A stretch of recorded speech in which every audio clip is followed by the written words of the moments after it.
Hey folks, my name is Pravus. Welcome to more Plague Inc. Evolved custom scenarios. I'm going to try out a scenario today that I have a feeling is going to be impossible, but depending on how it's done, could be kind of funny. Greenland, the final boss. Every country except for Greenland only has 100 citizens, while Greenland, misspelled with two L's for reasons unknown, we'll just call it Willy instead of like Chile, Greenland has over 56 billion people. The reason I think this might be borderline impossible is because infecting other populations and having a lot of people, it's a way of generating DNA. So if I can't really generate DNA infecting any countries of the world except for red bubbles, this is going to be really slow to start. If I can then get into Greenland and get necrosis, maybe it's possible, so let's give this one a go. Looks like I have to play with, instead of ATP boost, I'm gonna go ahead and try doing the, let's go ahead and try doing the red bubbles. I think that could be pretty good for me. Darwinist might be an absolute necessity just to give me some gas. Aquasac, Streamophile, and Symptostasis. Mega Brutal? Frick it, let's try it, but I think it's borderline impossible. Let's just see. So the question is, do I start in Greenland?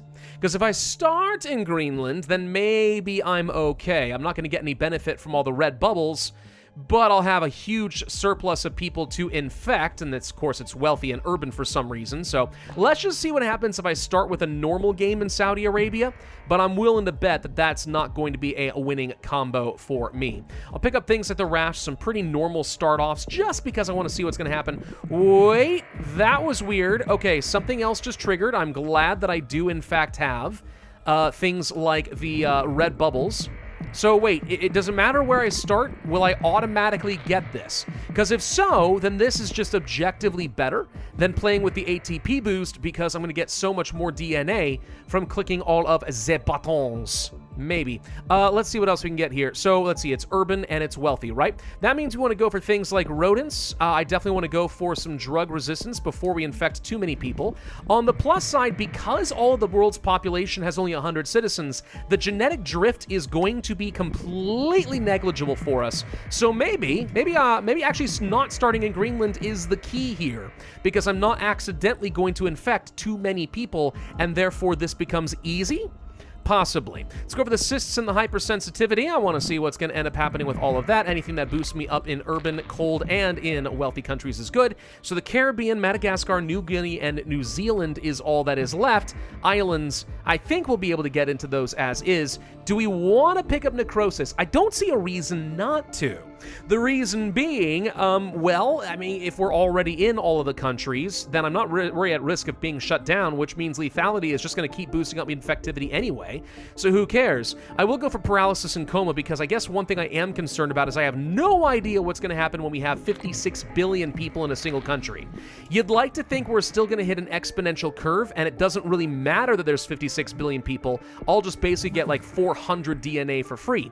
You'd like to think that. But before that kicks off, I've got to slow down the cure, get things like the coma, ideally get total organ failure, because I bet you once we have 1 billion people infected here, it's going to be prohibitively expensive to get anything, and Darwinism is the only way that I'm going to get any additional free stuff.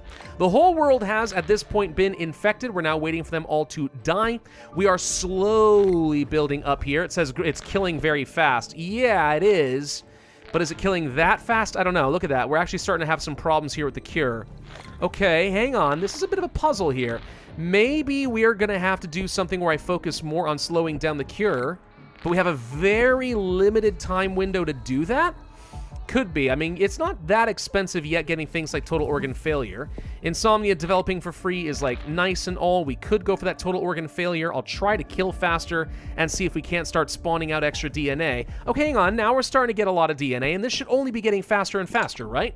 Maybe. Let's go for a genetic reshuffle and some genetic hardening just to buy me some time. I'm tempted to go for another level of cold resistance, but if exponential growth works the way I think it does, it's not actually going to matter if I have more cold resistance, because just by infecting 20-something billion people, we're pretty much going to guarantee that everyone else is going to get infected as well. Thank you, necrosis. So just like that, there are no healthy people left in the world, and look how much DNA we're all of a sudden getting.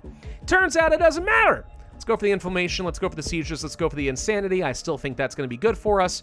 Everything should be getting kind of prohibitively expensive. Doesn't seem like it's actually that bad, though. Dysentery is a thing, sure.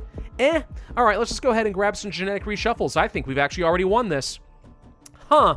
All right, this was a scenario where I feel like it could have gone a little bit more interesting if I didn't get every nation handed to me for free. At that point, I kind of asked the question, like, what was the point of even having anybody in all these countries? Why even bother having 100? I mean, was the point that literally you're not even supposed to think about the rest of the world? Just how fast can you kill in Greenland? If so, then the way you beat the scenario even on Mega Brutal is literally just get the extra DNA from red bubbles, enjoy all the free DNA, know what you're infecting for, which is just, you know, wealthy and urban and cold, and then just sit back and scale, and as long as you do it fast enough, you win. Like, easy peasy. So 217 days, 53% cure progress, 211,923 points, 3 stars on Mega Brutal. Yeah, I was expecting this to be a more challenging episode. Instead, we got it done in 6 minutes. All right, you guys get out of class early today. I hope you enjoyed that.